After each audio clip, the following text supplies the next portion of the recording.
Ugh. Oh. Yeah. Well, you don't have the T-bracket, Well, but other than that... It'll set up a little farther with the T-bracket. Yeah? Oh, shit. I'm Yeah. happy about that. So I could run the RSX one. Yeah? Fuck. Remember, Yeah. it's just in there. It's just sitting there for now. Yeah. That's fucking awesome. Woo. Yeah, yeah. Day 2. What's up, everybody? Welcome back to the channel. My name's Javier, and this is Fast TV. All right, so we're on day 2/3.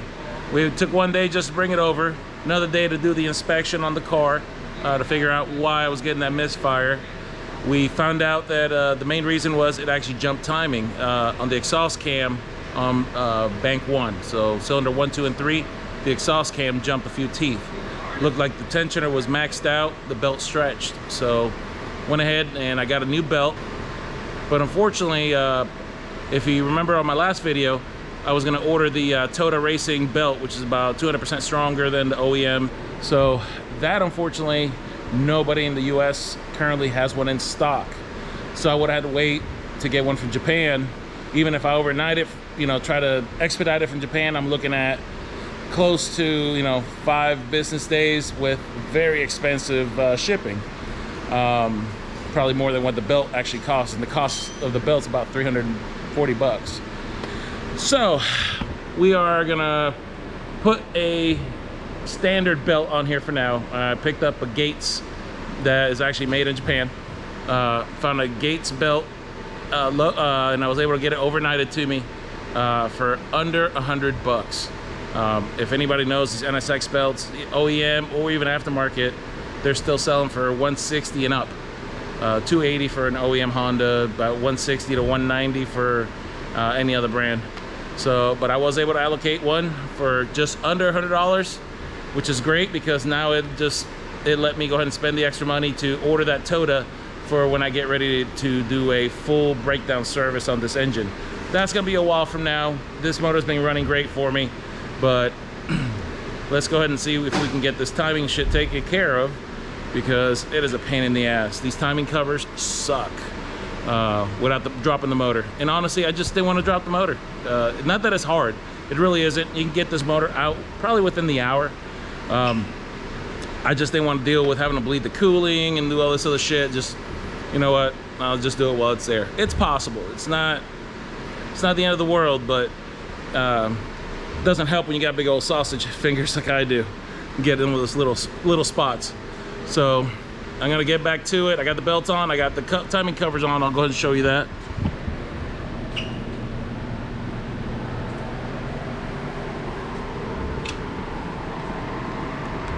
So I do have currently the timing cover is sitting in there. The back one was actually the hardest, most difficult one to do. Everybody says it's the front one, and that was the easiest for me. And of course the lower. Still got to put the crank pulley on. I went through the valve cover on here because I needed to take a break from this pain in the ass rear cover that couldn't get on, which I finally did. It just fell right in place without me even trying. So sometimes you got to step back, relax, and come back and do it the right way. But I got to go ahead and fasten it down, put the rest of the bolts in, and we'll get the valve covers on, get the crank pulley, get my tensioner, alternator put back in. And then we're gonna see if we can start the car. Hopefully, I got very lucky and there was no damage to those exhaust valves, because all the other camshafts stayed in place. And I actually have the 5mm dowels to lock the cams in place. I used those all throughout on both sides, and all 3 of them were perfectly aligned. That's set for that exhaust cam on the very back. Now it's all been taken care of. I said that belt's nice and tight, and yeah, so now it's just a matter of put it all back together, turn the key, see what happens. All right, guys, I would film it, but I only got 2 hands, and I'm gonna need them both for this guy. So I'll be back as soon as I get everything put back together.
All right, got most of it put together, and just enough so I can go and crank it.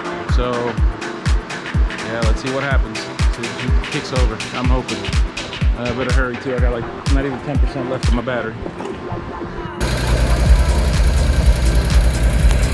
It's alive.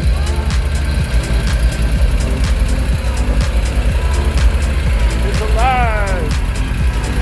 And don't sound bad.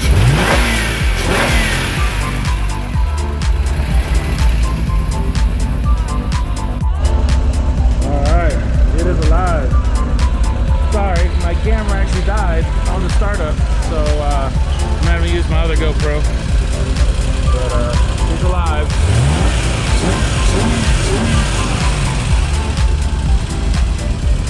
And so far she sounds pretty good.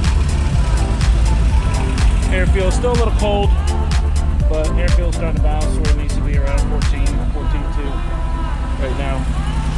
She is running a little heavy, being that the supercharger is disconnected. I haven't changed the tune on it. So it's a little fatter than it should, but she's doing all right. As you can see, she's starting to warm up just enough. But yeah, it's alive. No valves bent that I can tell. Everything sounds normal. And it's got dual valve springs on this thing. The lost motion setup. So they are a little noisy, but nothing bad. I will do a compression test on it here next few days when I get some time. It's late and I really want to just put the wheel on it, go take a test drive, make sure she feels really good. So yeah, it looks like crisis averted. Yeah, I'm tired. It's been a long day. But yeah, car's alive. I'll put the wheels back on, go take a drive, and let's see what the next mod's coming up. I'll share with you guys the next mod, which is going to be the wheels. I do have suspension as well. I got a set of coilovers that's going to go on here. So all that will come up in the following video. So yeah, it's alive. I'm not as worried, but still got the ECU to upgrade, a couple other things. Go bigger injectors, a little bit more boost. You know, I'm gonna hit about 600 on it, call it good. Well guys, and I'm sure I've said it again, I am tired, I am beat. So I'll see you guys on the next one. Peace.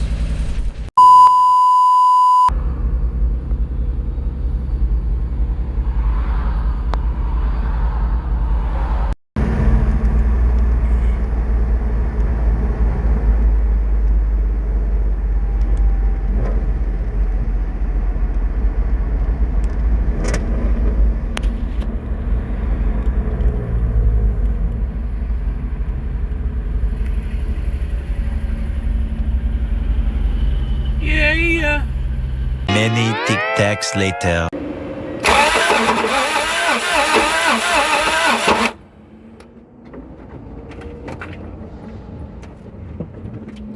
Yep, I think I dropped the valve and I shot it out the exhaust. Alright guys, so a little update on the NSX. So, you know, we got that timing belt put on, got it started, ran. I could hear a little bit of noise. I wasn't sure if it needed to readjust the valves or I actually kissed the valves. And I was thinking maybe I kissed the valves and that timing belt's got some slack in it. Put the new belts on, started up, it runs. Still had a little tick, wasn't sure. Okay, now I'm sure because I shot the valve out the exhaust, out the tailpipe. So dropped the valve, probably more than one.